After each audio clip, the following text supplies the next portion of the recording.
apresentar rapidamente aqui algumas coisas. E se vocês puderem deixar mudo o microfone por agora, mas depois a gente abre para dúvidas e perguntas. A Mileide já está aqui também, ela pode entrar a qualquer hora para ajudar a explicar o que a gente vai fazer.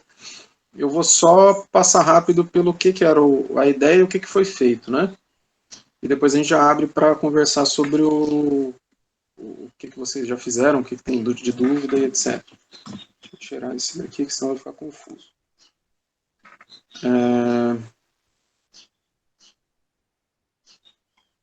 Deixa eu olhar aqui.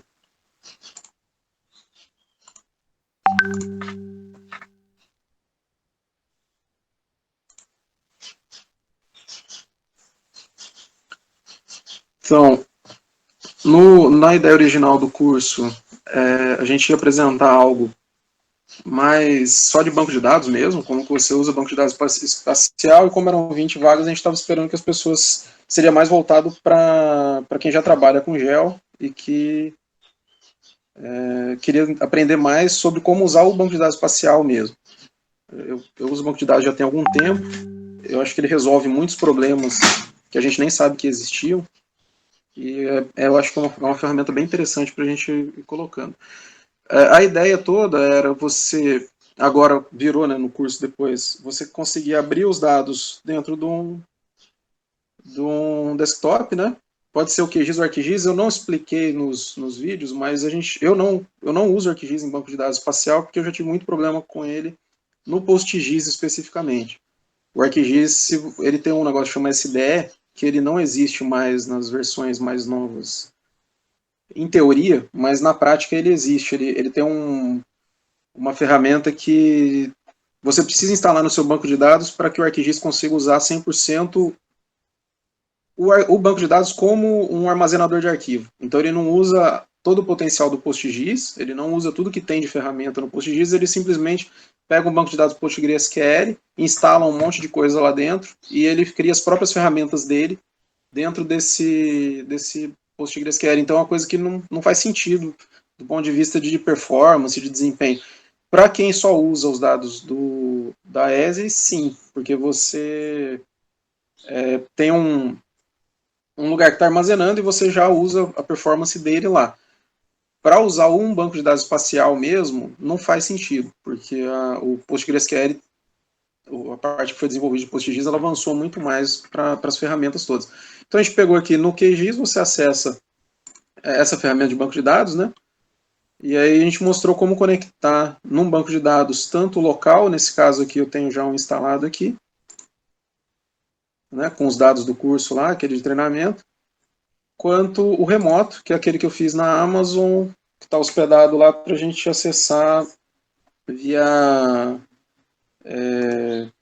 com conexão direta, né?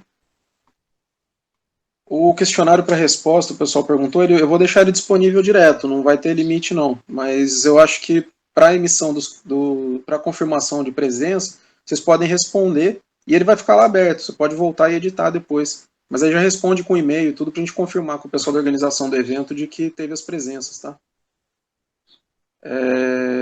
Aí você abrir aqui, tem o curso 2020 lá, que é o banco, e como fazer a ida e volta de dados. Não deu ainda para abordar a parte de processamento de cada ferramenta que você pode usar, tanto no QGIS quanto no banco de dados, mas com o tempo depois eu vou subir mais vídeos nesse daí. Eu estou de férias até semana que vem, em pandemia a gente não está fazendo muita coisa, então as férias minhas eu vou tentar pegar mais algumas ferramentas e colocando os vídeos ali, mas aí já eu vou continuar colocando o nome como curso, mas é só para colocar lá no ar e deixar ele público. Para quem tiver dificuldade, eu tive muita dificuldade para encontrar informação de banco de dados e de QGIS lá no começo, quando eu comecei a usar, 2013 mais ou menos. E eu acho que isso aqui ajuda quem estiver iniciando a tentar entender cada parte e começar a usar. A minha sugestão é começar a usar. Se você conseguir criar um mapa, começar a criar abrir um dado, gerar um dado, conectar no banco de dados, já está meio caminho andado, porque o restante é relativamente simples. Assim. A parte de você ter que escrever uma consulta SQL dentro do banco, dependendo do que você vai fazer, você vai só pegar uma outra consulta e editar. É isso que eu quero mostrar nessa apresentação aqui. Essa parte a gente configurou, né? Aí o que tem tanto do QGIS quanto do PostGIS, eu não passei ainda, não consegui fazer o complementos aqui, mas eu vou mostrar aqui rapidinho. Você tem um monte de plugin que a comunidade do software livre que apoia o QGIS já fez. Então, se a gente for aqui, por exemplo, no complemento do QGIS, opções, eu colocar aqui, mostrar os experimentais, e tudo que eu tenho aqui, se eu procurar, por exemplo, MOTT, todos esses plugins aqui foram desenvolvidos pelo Luiz Mota, lá do IBAMA, que é aquele cara que que eu conversei com ele sobre das nascentes, da hidrografia, não lembro qual que é o vídeo, se é 9, 8, mas ele desenvolveu isso daqui programando lá no IBAMA, e o pessoal do IBAMA usa para várias coisas. Tem um monte de informação aqui. Esse image footprint eu usei muito fora do IBAMA, eu nunca trabalhei no IBAMA, eu trabalhava no Serviço Florestal Brasileiro. E a gente usa para catalogar, por exemplo, aqui todas as imagens da API do Brasil inteiro e usar num computador, ou então para acessar os dados do MapBiomas aqui, ó, ele que desenvolveu a coleção do MapBiomas, você pode adicionar ela no QGIS, se eu instalar aqui, por exemplo. Ele é sempre rapidinho para fazer tudo. Você instala... Mileide, você pode só confirmar se está dando para ouvir, está certinho?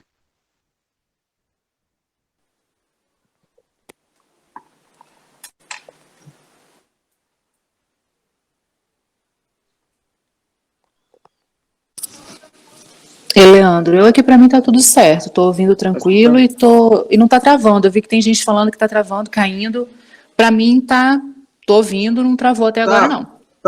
Para quem travar, o meu aqui tá funcionando. Se você travar aí você avisa, mas o meu tá funcionando e eu tô gravando, então depois dá para deixar depois essa parte toda eu vou subir no YouTube também. A não ser que alguém fale algum palavrão, alguma coisa, eu tenho que filtrar isso, mas aí também eu subo sem a parte que não puder ser publicado. Ou se eu abrir alguma coisa aqui que não era para abrir. Por enquanto tá tudo certo.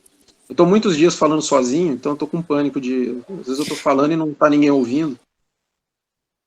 É meio esquisito. Tá. Não, pessoal, para a maioria parece que tá tudo bem. Aí eu vou colocar aqui. Os vídeos, o pessoal perguntou aqui, os vídeos eu vou deixar eles disponíveis para sempre. Enquanto o YouTube deixar, eles vão ficar lá, tá? Eu não tenho restrição de uso de informação, não. Eu acho que essas coisas aí, se alguém quiser depois que faça outro curso, a gente faz outro curso diferente. Eu não vou repetir tudo isso aqui, não. Esse vídeo vai ficar lá no YouTube. Aí aqui do MapBiomas, tá? Se eu instalo esse collection, ele cria sempre um novo... passa a aparecer uma ferramentinha em algum lugar aqui, ó, no caso é esse símbolo aqui. Tem esse coloridinho. Se eu adiciono o MapBiomas Collection, a gente estava... Aqui, ó, já apareceu. E aí eu tenho a opção de acessar isso aqui o Mota desenvolveu para uso junto em parceria com o pessoal lá que é agora esqueci o nome dele, mas que a gente fez muita coisa junto também lá do serviço. Agora acho que é diretor, eles mudam o cargo dele todo ano do MapBiomas lá. E aí eles usam essa ferramentinha aqui do Luiz, ela pega, você pode colocar ano a ano.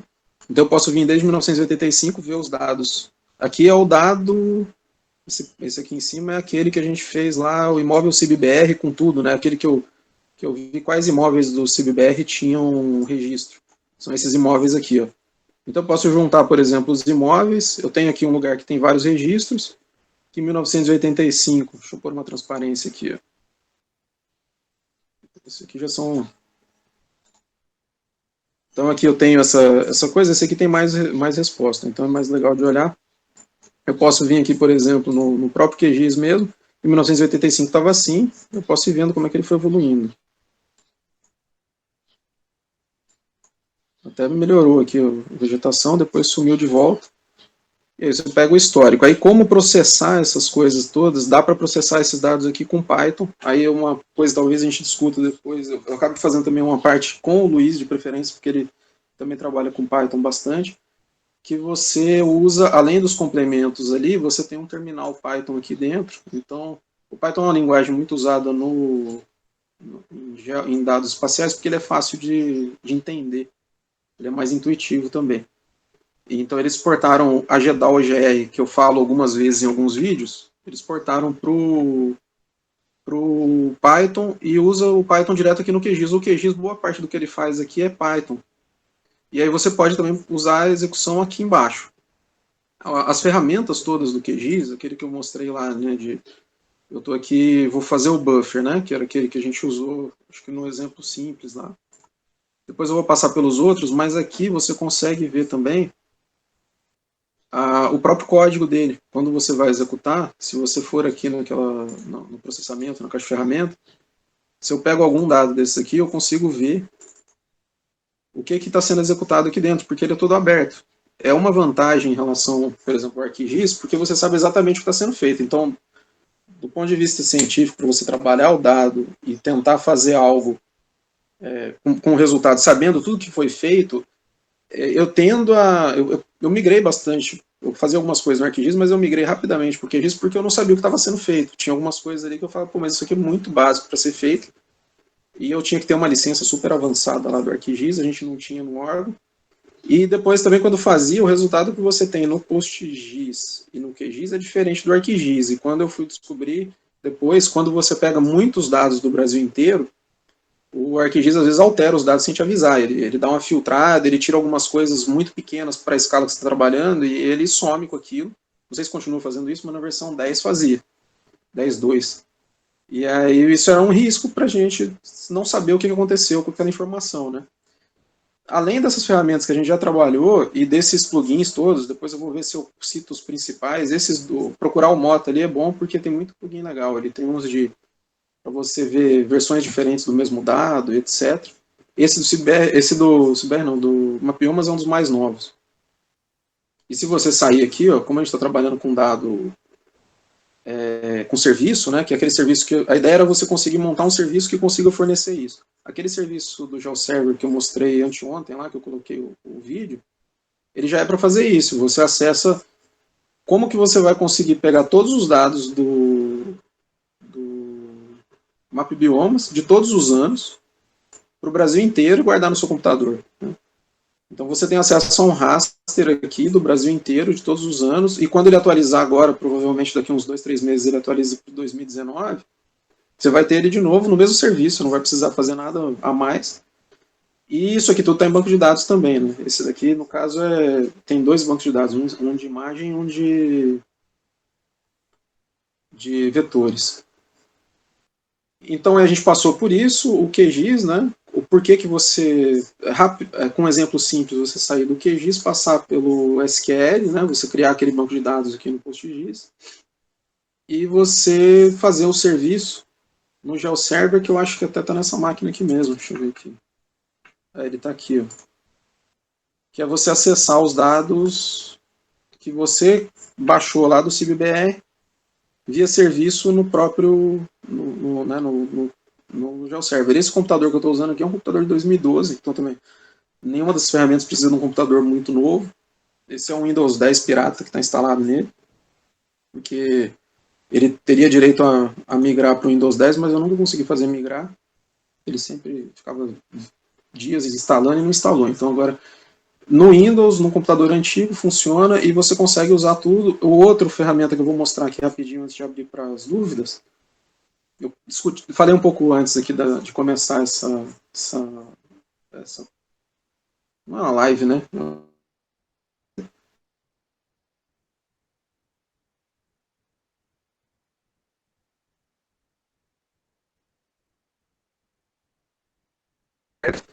Que faz a mesma coisa lá, acessa os dados, mas aí eu vou mostrar aqui, ó, no localhost, mesma configuração, eu só instalei enquanto a gente estava esperando a sala abrir.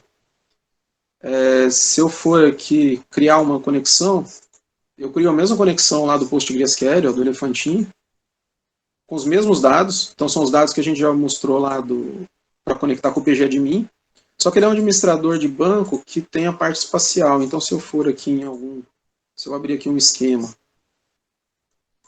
o dado que a gente estava criando aqui, que é deixa eu achar aqui no local, a gente criou, eu criei ele aqui, né, esquema público,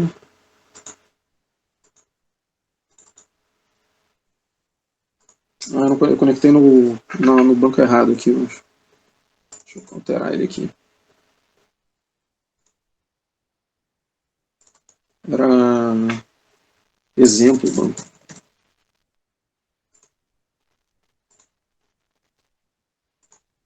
Deixa eu ver aqui no local, esse aqui, exemplo gel. Exemplo gel. Então, o Postgres não tem nenhum dado espacial, né? Então, eu vou só colocar ele aqui. E aí, nesse dbeaver,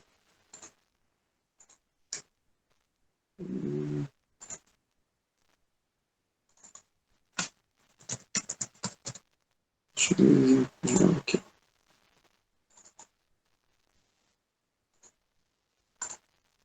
Deixa eu copiar. Convite, continuar exemplo. Então,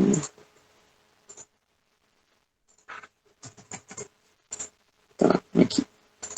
Aí, esse exemplo aqui, ó, se eu abro, quando eu começo a abrir os dados, ele começa a me mostrar umas outras coisas que inclui aqui nas tabelas, ó, aquele área imóvel que eu tinha criado.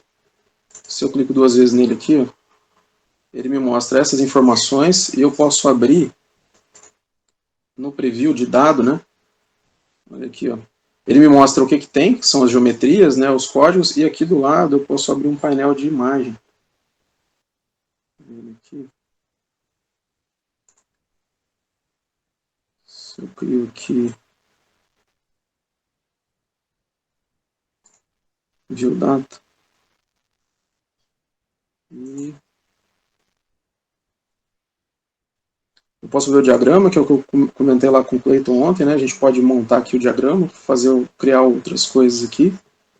E no dado, se eu clico nesse dado aqui, ó, então eu não sei se eu selecionar mais alguns, sim. Eu seleciono eles aqui, eles aparecem aqui do lado já no mapa.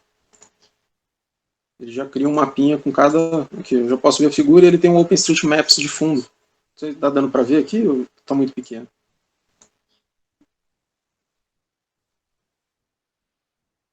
E aí ele está sendo feito com leaflet, que é o mesmo o código aqui dentro é o mesmo daquele outro site que eu tinha mostrado antes. Eu vou mostrar agora de novo.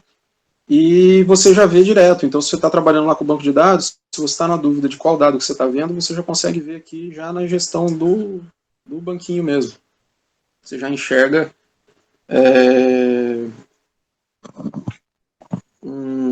você já consegue ver a sua informação espacial aqui, dá para dar zoom, tudo. E aí, se eu selecionar mais informações aqui, ele vai selecionar aqui no banco, no mapa. Então, já tem um preview do dado que eu estou usando já espacial. Essa ferramenta de dbeaver já é mais voltada para você usar um banco de dados espacial já com visualização. O PGAdmin é mais para administração do banco mesmo. Depois eu posso fazer um videozinho usando ele com mais ferramentas. E no final das contas, a gente tem aquele mapa, que é esse aqui, ó. Esse aqui é um dos mapas que a gente fez lá no Serviço Florestal, que tem todas as informações aqui de cadastro. Eu não cheguei a navegar nele, mas se você olhar aqui, ele tem 6 milhões de imóveis, tá? Com todas as propriedades espaciais deles. Então aqui você tem, se eu não me engano, nesse aqui tem mais de 1 bilhão de vértices, juntando os imóveis e as componentes, tá? E impossível você gravar isso num lugar que não fosse um banco de dados. Eu posso acessar aqui, por exemplo, todas as nascentes do CARI inteiro e do Brasil inteiro, com todas as informações. Aqui eu tenho também APP, remanescente de vegetação nativa, declarados, as partes públicas dos dados declarados eu tenho aqui. E aí esse dado aqui eu também posso analisar via serviço igual aquele do MapBiomas, né? O MapBiomas tem um plugin específico do QGIS, esse aqui não tem um plugin, mas ele tem o serviço. Você pode acessar o WFS, WMS dele e usar ele direto em alguma análise que você vai fazer. Tipo, a reserva legal, você não precisa baixar a reserva legal do Brasil inteiro lá no CAR, imóvel por imóvel. Você pode só vir aqui e puxar ele. Aqui começou a aparecer os verdinhos, são as reservas legais. E aqui eu tenho tudo do Brasil inteiro e atualizado a cada 3 meses, eu não preciso baixar o dado sempre e tal. Aí nesse daqui específico eu mandei também o link no endereço no WhatsApp lá. Se você ver o código-fonte dessa página, ele tem alguns serviços bem legais, se você procurar. Lá no começo, você busca WMS aqui, ó. Aqui, ó, se você copiar esse código aqui e colocar em qualquer site, vai funcionar esse mapa no site que você colocou, porque ele é todo aberto também. E se você procura o WMS, tem todos os serviços que são usados ali. Então essas camadas que eu tenho aqui no canto, ó, tem os dados da Embrapa, tem os dados do Ministério da Agricultura, do IBGE. Você pode vir aqui dentro e procurar qual que é a origem dele. Então, tipo, se eu quero o que veio da Embrapa, tem aqui um serviço da Embrapa, ó, ST Rodovias, que veio... Ah, esse aqui ele vem do Serviço Florestal Direto. Mas tem alguns que eles estão na origem mesmo. E aí você busca ele, e tem outros geoservers, a Embrapa tem um também, não sei porque que ele não está usando aqui direto da fonte, mas tem também o geoserver da Embrapa, que você pode usar os dados e é tudo aberto. Do IBGE também tem os dados, e ao invés de você ficar indo lá no Geoinformações, IBGE e baixar, você usa já o serviço direto. E essa é a ideia geral desse treinamento, né? Você conseguir entender sair do... No nosso caso, tem pessoas que estão saindo de não saber como você faz começa a fazer um mapa, né, começa a ter as informações espaciais do mundo real para o computador e chegar até esse banco de dados já com o serviço pronto, disponível para você colocar, para oferecer para outras pessoas. Tá? Aí eu abro agora para... Obrigado pela paciência. Eu abro agora para a gente conversar, podem abrir os microfones mesmo e a gente vai conversando, tirando dúvida, o que vocês acharem melhor. Tá? Obrigado.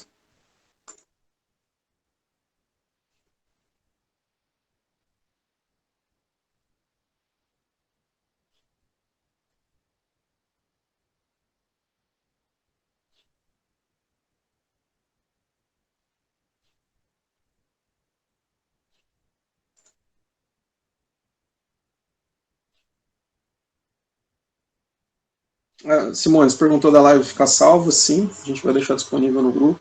Eu vou mandar. E só, Mileide, algum comentário, alguma coisa também?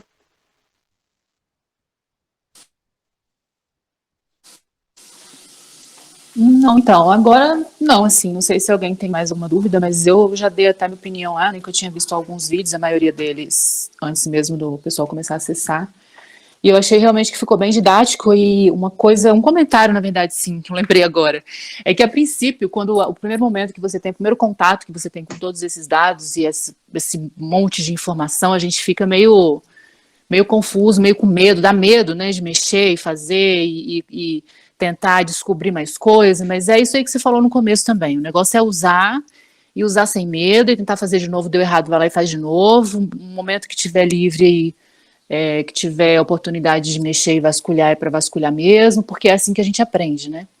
A gente tem hoje muito mais oportunidades e muito mais acesso a essas informações do que há alguns anos atrás. Eu, na época do meu mestrado, eu sofri muito trabalhando com geoprocessamento. Hoje eu vejo que tem muito mais informação disponível para todo mundo. E aí, então, Sim. Tem que aproveitar essa oportunidade, buscar mesmo, e é isso. Acho que é isso. E agradecer, né, a participação de todos. E você passou a ter em todas as áreas, né? Você espalhou, todo mundo usa o Waze, usa o Google Maps, etc., mas também todo mundo passou a usar para análises de dados, você usar o dado espacial, porque está mais disponível também, né? Você tem mais informação e tem mais ferramentas possíveis de ser usado. Exatamente. Hoje em dia a gente tem, na verdade, todas as áreas, né? A gente está em áreas de meio ambiente, biológica, zoológica, mas quando você para analisar, essas ferramentas elas são utilizadas em muitas áreas, é uma amplitude muito grande. Então, com certeza são oportunidades incríveis de aprender e buscar sempre mais e mais. O que a gente apanhou há anos atrás, hoje chega a ser piada, né? O que eu vejo coisas que eu passei lá na época da graduação, inclusive do mestrado, tentando aprender, tentando adiantar as coisas, e que eu fiz em um ano, hoje você consegue fazer em uma semana. Então é realmente incrível, assim, a gente vê a evolução disso, né, para tudo. Sim, o QGIS e o PostGIS também. Quando eu comecei a usar o QGIS, acho que na versão 1.8, 1.6, o pessoal do INPE que deu um treinamento, E assim, ele não abria um monte de coisa não funcionava. Você não tinha documentação nenhuma, foi sendo criado, né? Isso foi sendo feito aos pouquinhos e assim, hoje dá para eu recomendar vocês usarem o QGIS já de lata e começa a usar, vai usando tal. Até uns 4 anos atrás não dava para fazer, porque era igual eu falar para todo mundo usar Linux agora. Eu prefiro Linux, acho muito bom, uso tal, mas ele não é tão funcional, tão fácil de usar quanto você já instalar, pegar o computador do jeito que vê e sair usando. O QGIS hoje chegou nesse nível, você pegar, instalar e sair usando. Uma pessoa que está começando, eu recomendo começar com o QGIS direto, porque primeiro que ele é legal, né? É sempre, você não precisa de licença pirata, e depois porque ele é até mais intuitivo para algumas coisas, se você começa a usar nele, né? Para quem tem que migrar, dá mais trabalho, principalmente layout, né? O layout dele, antes era até infantil o layout, agora ele evoluiu bastante. Mas, e isso é difícil também, porque na academia, os professores que eu tive contato de GEL, salvo alguns professores da UFLA, na Universidade de Lavras, que trabalhava junto com a gente, o restante não usava QGIS, porque começou a usar o ArcGIS, a ESRI teve uma política ruim, tanto com o IBAMA quanto com as universidades, que eles disponibilizaram um monte de licença a R$20 cada uma na década de 90, do ArcGIS 8, eu acho. E aí todas as universidades passaram a usar aquela ferramenta, em parte porque o IBAMA recebeu muitas licenças, e aí como o IBAMA era uma referência de dados espaciais, a ESRI vendia software falando como exemplo o IBAMA. Falou assim, o IBAMA usa, então é o melhor. E eles venderam muita licença desse ArcGIS 8 e 9, só que depois eles encareceram e o governo não tinha dinheiro para comprar a licença na época, nem do ArcGIS, nem do Oracle, banco de dados Oracle, que também era adotado no IBAMA. Aí eu acompanhei porque o CAR, o Cadastro Ambiental Rural, ele era hospedado lá no IBAMA, então a gente pegou essa fase de discussão de renovação de licenças. Só para vocês terem uma ideia, a licença do Oracle, do banco de dados Oracle, para eles renovarem, os caras chegaram lá fizeram uma conta, porque tinha, sei lá, 20 anos, 15 anos que eles não pagavam licença, então eles queriam a licença atual, só que aí eles cobram todas as licenças que você não pagou porque você estava usando o banco esse período todo. Dava alguma coisa em torno de R$500 milhões.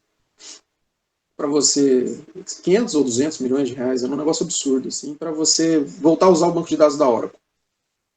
E aí o pessoal acabou de migrar o resto para o PostgreSQL, que não dava para migrar, ficou usando sem atualizar mesmo. E essas coisas acontecem muito. Você vai, para quem está começando, você comprar uma licença, por exemplo, do ArcGIS Advanced, que eu acho que é a última consulta que eu fiz, para você ter todas as ferramentas, você precisaria pagar aí em torno de R$300 mil, fica proibitivo para fazer uma pesquisa, por exemplo, eu preciso usar um ArcGIS com licença, né, direito, ou a universidade oferece, mas aí também depois você saiu dali, ou você usa pirata ou você não usa, né? Então o QGIS eu acho que é muito bom para isso, acho que vale a pena.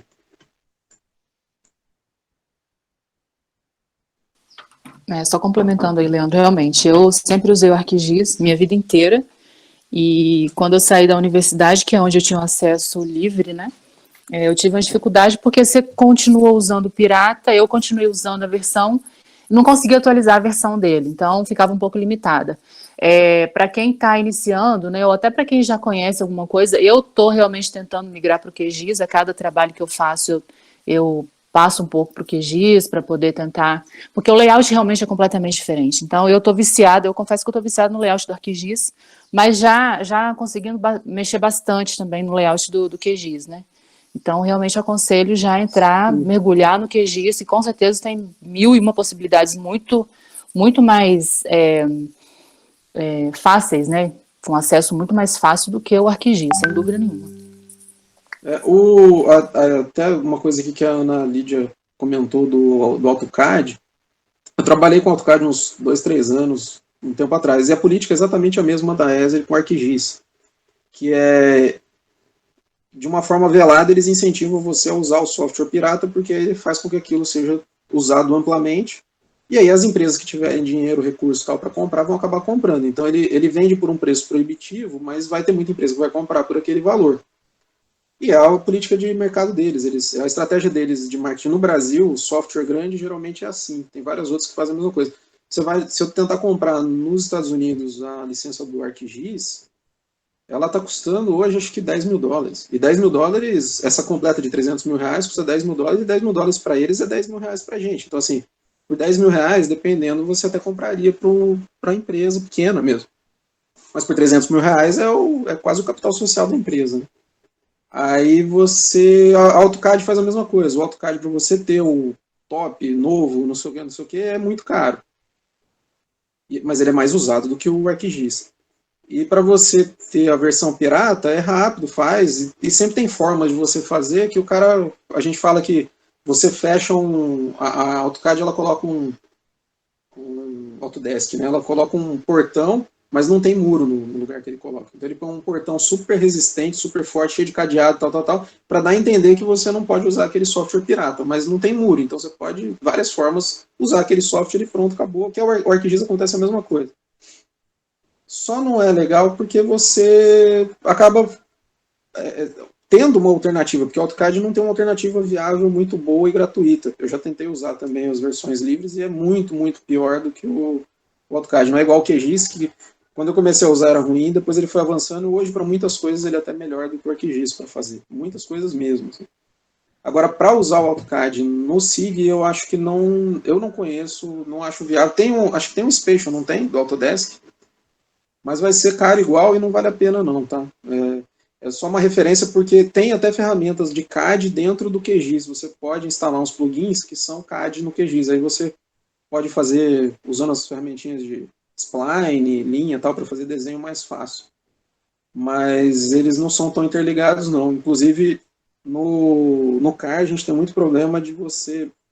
O cara pega o dado do CAD, exporta para Shape e sobe tudo errado. Porque ele sobe sem escala, ele sobe sem filtrar, e aí vai um negócio que era feito com uma escala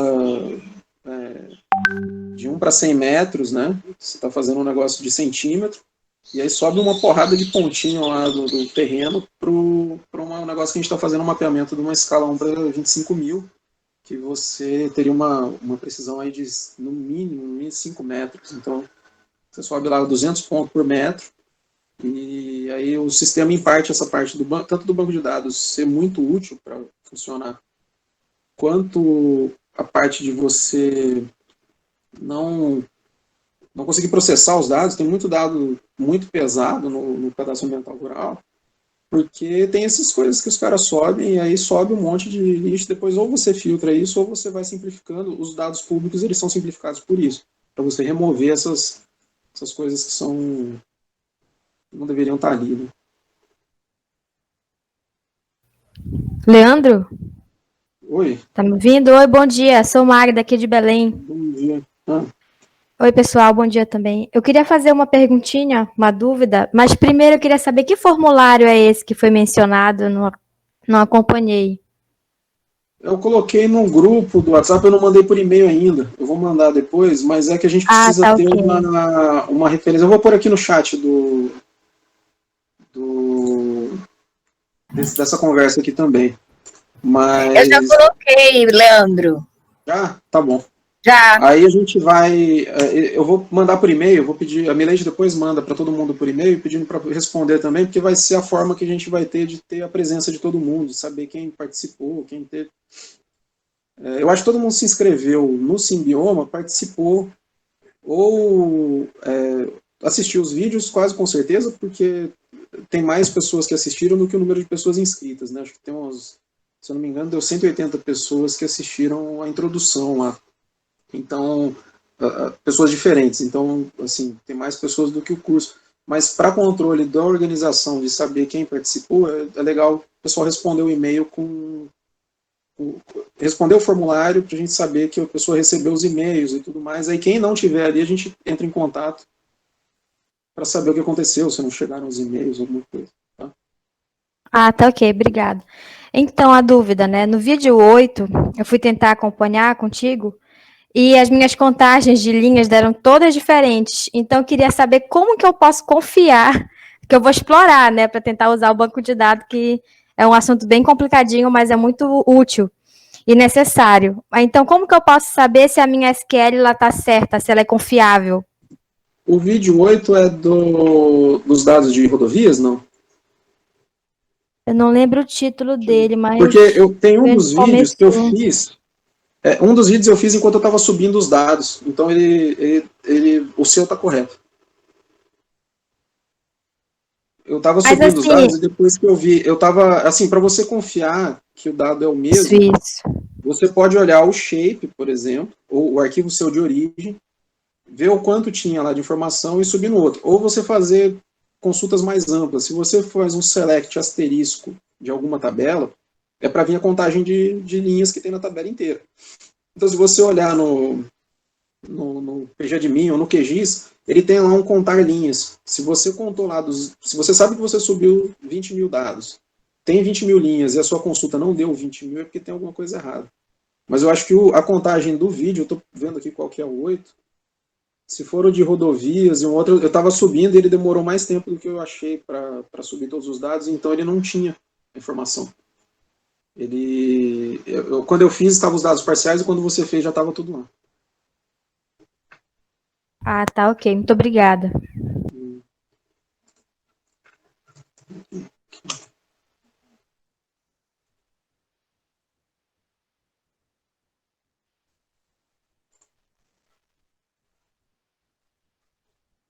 Vídeo 8. Ele tem as seleções, né?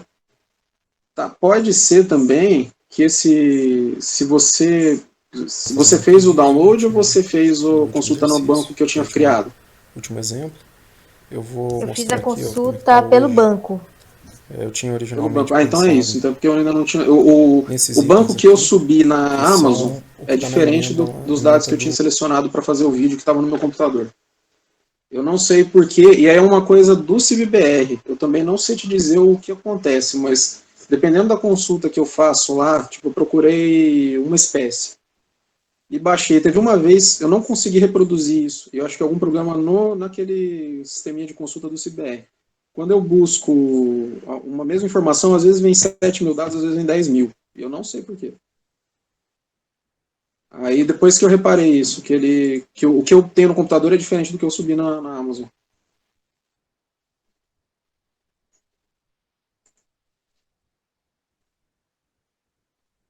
Deixa eu ver aqui.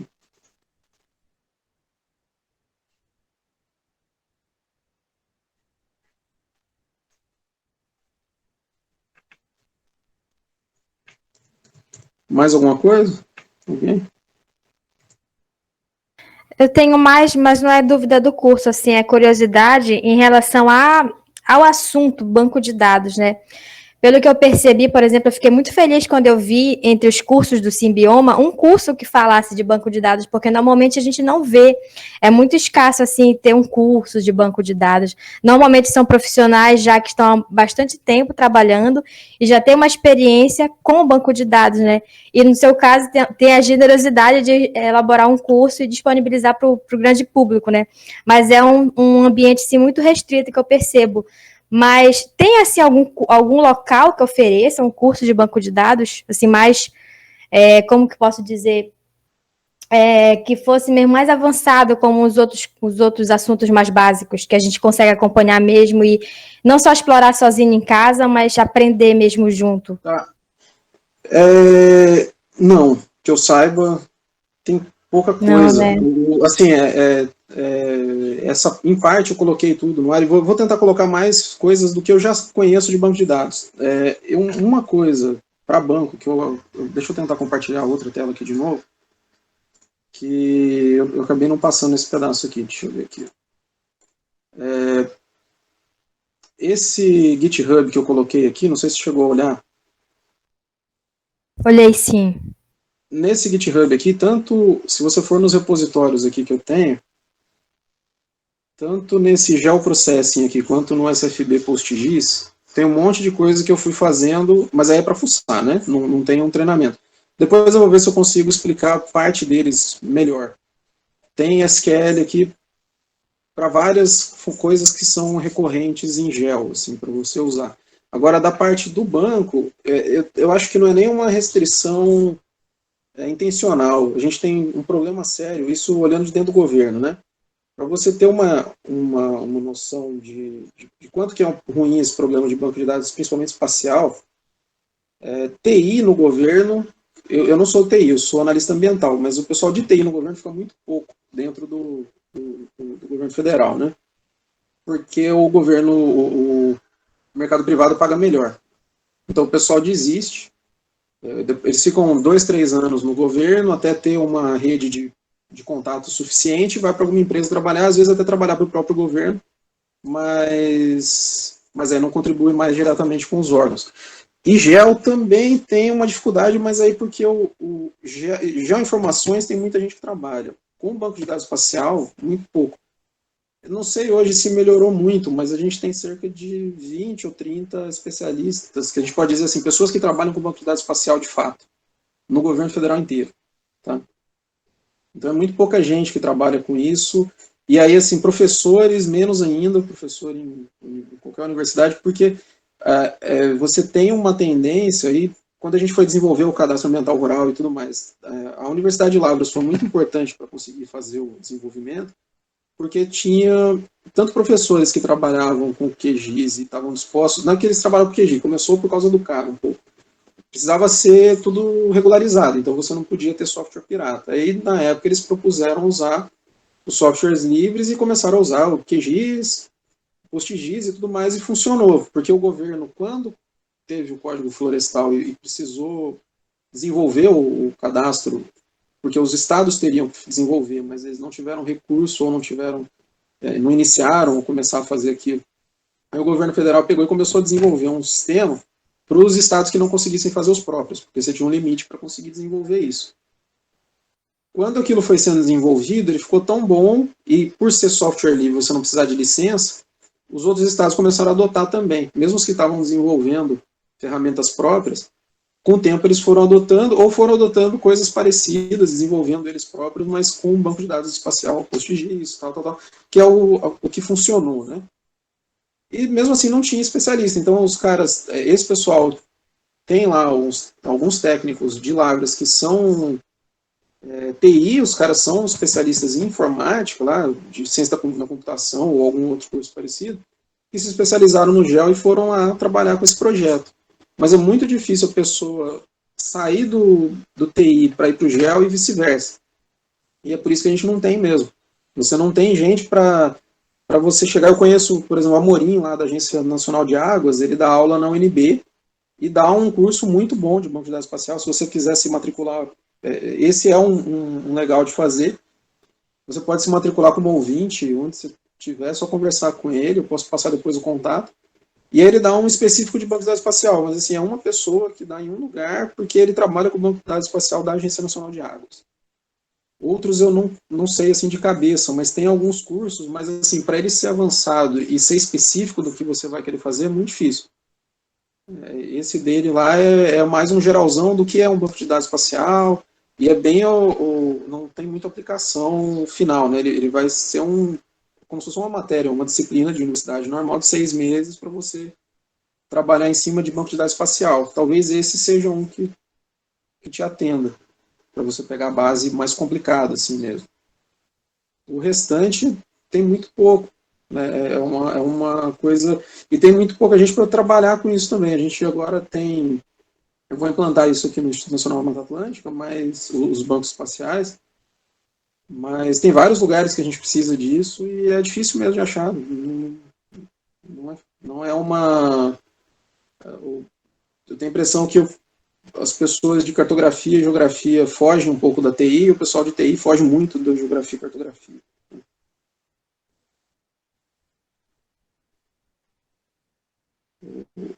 E aí tem alguns servidores, tipo esse pessoal do IBAMA, tem eu lá, tem mais uns 2 ou 3 colegas do Serviço Florestal, que eles fazem... A gente teve que fazer o GEO porque o TI nosso não ia fazer. Ele fala, não está no contrato, eu não faço. Então, para conseguir fazer desenvolvimento, tipo, o sistema cadeia de custódia lá, que é de dados espaciais, de árvores, ele cadastra as árvores, o local das árvores na Amazônia que foram tiradas em concessão florestal. A parte gel foi toda desenvolvida por servidor, não deu para fazer como TI mesmo. Porque o pessoal da TI não quer nem aprender. Os caras querem. Não, o banco de dados que ele sabe é o PostGIS. Entrou o PostGIS, ele não quer nem olhar essas funções que eu estou listando aí nos lugares. Tem mesmo essa resistência um pouco, né? Então é aquilo, né? Eu vou ter que ir atrás e explorar e tentar aprender, né? Tentar avançar Isso. com o que Se você tem. quiser, esse do Amorim é bom lá da UNB. Ele é convidado, ele não é professor da UNB, ele dá esse curso como convidado. E todo semestre ele faz. E é um curso bem é o mais mais sólido de banco de dados espacial. Agora os outros eu não conheço, treinamento. Eu vou procurar e vou continuar subindo também, o que eu consigo contribuir para divulgar essas ferramentas, a gente vai continuar fazendo aqui. Tem um nota também. Agradecemos. Tá bom.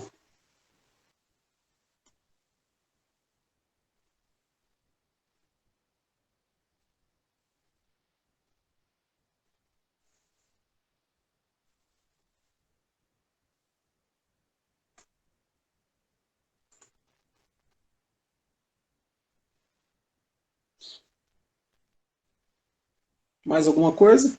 A gente encerra. Eu vou estar disponível também, se vocês quiserem ligar depois separado, se quiserem mandar mensagem direto, pode mandar ou mandar lá no grupo.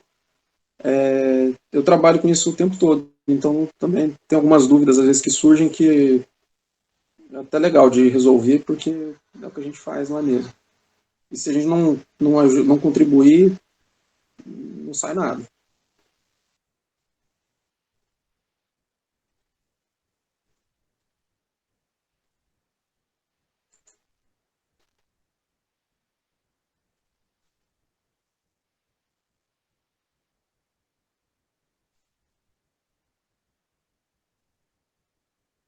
A Narid já comentou aqui que não vai ver na universidade.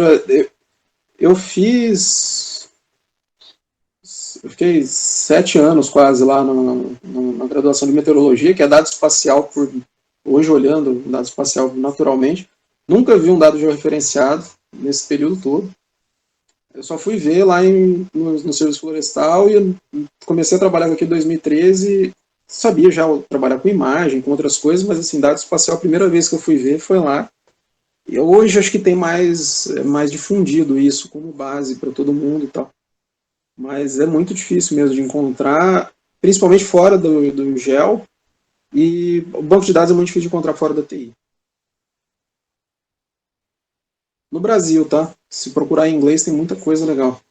Se vocês procurarem no Stack Exchange, nos outros lugares, no próprio GitHub, e tem muito treinamento bom de dado espacial, de banco de dados espacial fora do Brasil. O cara do PostGIS é um canadense lá que a gente conheceu num evento de Boston, que também tem um material muito bom, tudo. E quase tudo fora do Brasil de dado espacial evoluiu muito nos últimos anos com software livre, então dá para usar tudo que eles desenvolveram também.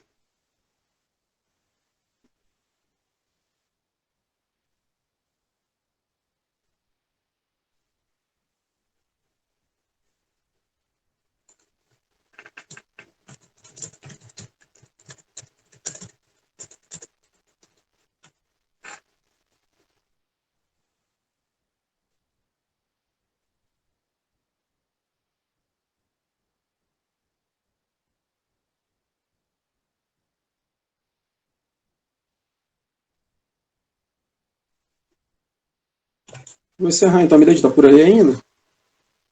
Tá, né, Milady? Acho que a gente vai encerrar então, aí se vocês tiverem mais alguma coisa, fala com a gente pelo grupo ou por e-mail. Eu tô lá no IMO também por um tempo, eu cheguei tem pouco tempo, mas a gente vai ficar lá trabalhando com isso direto. Então, obrigado a todo mundo por ter participado. Feliz que boa parte das pessoas gostou das coisas que a gente foi falando. E é isso aí. Se vocês puderem mandar feedback ou por e-mail, ou por qualquer coisa, é bom porque a gente ficar falando sozinho e imaginar o que vocês querem ouvir é bem difícil.